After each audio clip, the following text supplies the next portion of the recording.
घरातील मोठ्या मुलाचं म्हणा किंवा कर्त्या मुलाचं आयुष्य म्हणा जबाबदारीने कुचून भरलेलं असतं. सगळ्यांची मनं जपत रोजच्या आयुष्याची पानं पलटावी लागतात.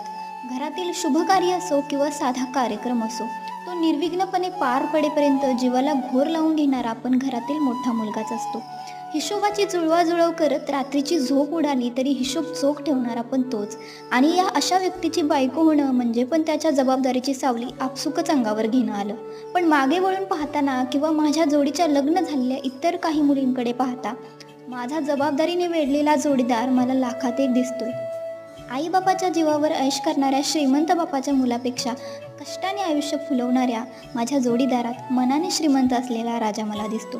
स्वतःच्या अपेक्षा सरकन बाजूला सारून आपल्या माणसांचा विचार आधी करणाऱ्या जोडीदाराला चांगल्या रीतीने सांभाळण्याची, त्याला साथ देण्याची ताकद देव मला देव, इतकीच माफक अपेक्षा.